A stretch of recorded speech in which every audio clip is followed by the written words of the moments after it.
What's up, everybody? This is Davin here.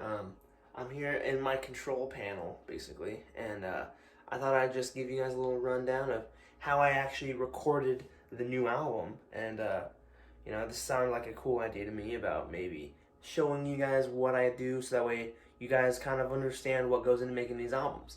So yeah, this is how I do it.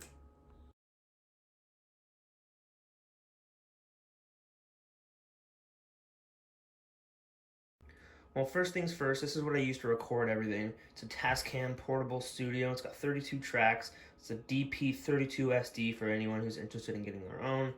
So basically how I run this thing is that the first two tracks are for the drums, as in the kick, snare, and toms. And basically what I do is this track here is going into your left ear. This track here is going into your right ear, so that way it creates a really wide stereo sound. Track number 3 here, what we got is the cymbal microphones, and the cymbals you can see are actual real cymbals. That one's a little cracked, whatever, still sounds good. And I just use these, I think they're just SMs, but I just use those to record the live cymbals, and it gets a really good sound. Then what we got here is track number 4. Track number 4 is guitar for the left ear. And then track number 6 is guitar for the right ear. I usually record the same guitar part twice, so that way it creates, once again, a really nice stereo sound. Track number 5 is bass. Track number 7, that's just any other background guitar that I might want to put in there that accents the riff or the part differently. Track number 8, usually solos. That's basically what that's used for. These here, track number 9 and 11. I call them 9 and 11. They're really 9, 10, 11, 12, but I go with the first number. So 9 and 11 here. These are vocals. This is the main vocal line. I always double my vocals. And then tracks 13 and 15 here, those are background vocals, as in, if there's a harmony part, then I do it on those tracks. Depending on what is, happening in the song, these tracks may vary. Right now, these are acoustic guitars, but this is like, other vocals. So if I was going to do like a choir section, let's say, I will record, like this one would be the first original low harmony. I don't know the names of harmonies. But then this one would be the middle harmony, and this one would be the high one. And then usually I double them, but, there's not really that many tracks, so I just make do with what I got. So that's just a quick rundown of how I run my board. So now I'm going to show you how I track drums. So what's up, everybody? I'm here behind the drum set. You can't really see it that well, but basically I've got sticks, obviously, but how I have it set up is I have a snare, which is my normal snare sound. I got 4 toms, and it goes from high to low, obviously. Right here, you can't see it off camera, where this microphone is pointed is my ride. And then I got 2 crashes. And I have a hi-hat.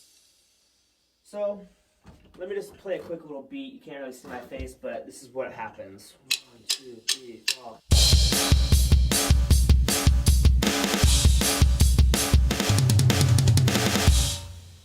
There, everybody. Now I got my Telecaster on here, and I'm here to show you just right now. I'm recording into my left, so this is how it works. I press record, and it goes.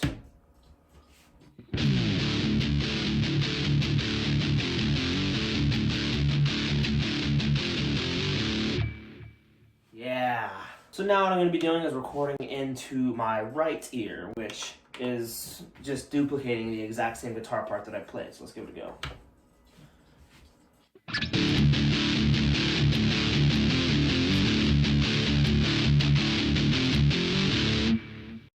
Yeah.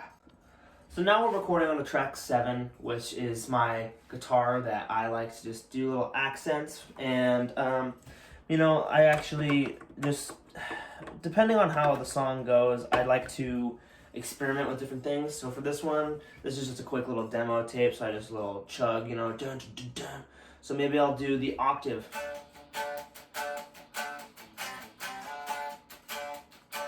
And see how that sounds. So first, let's try and see how that sounds. And if maybe it doesn't sound good, we'll scrap it.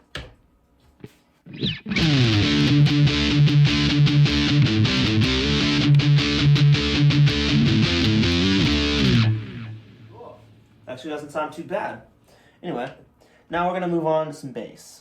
If you can't tell, I'm just recording each individual part as it is, and This is kind of in sequence of events, so that's why I'm wearing the same shirt.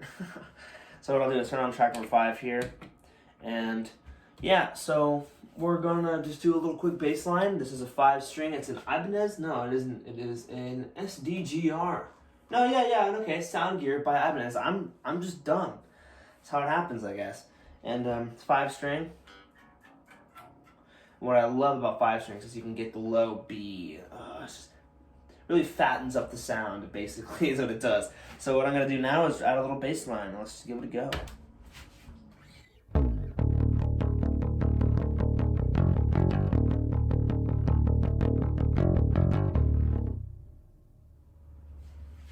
So what we got going on right here is basically the drums are going to be all the way up. That's what you want to hear. You want to hear those kicks, and you want to hear that snare.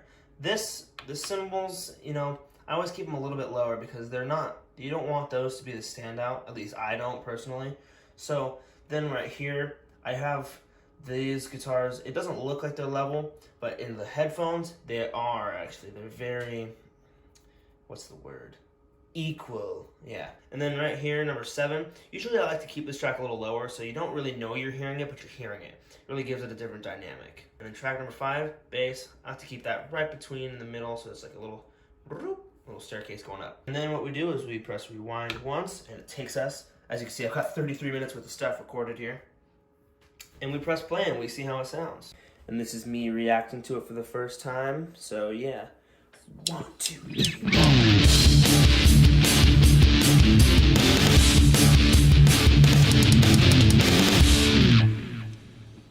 Not too bad. Not that good of a riff. Obviously, I was just messing around, but still, it's a really good sound. So just so you know, I don't just take the raw tracks and upload them. That would be idiotic. So what I do is I upload them to this website. It's called eMastered. It's actually a very helpful website. I don't know exactly how much it costs, but it does cost a little bit of money. So what I do is I download the track onto this computer that we have, and I take the track from the computer and upload it to eMastered, and that masters it. So, and for those of you who are wondering, this is what eMastered looks like, and that's right there is how you spell it. So that's basically the rundown of what happened and how I recorded these songs. So if you guys want more of these type of videos, let me know, and I will definitely consider making more. So thank you guys for watching, and I will see you guys later.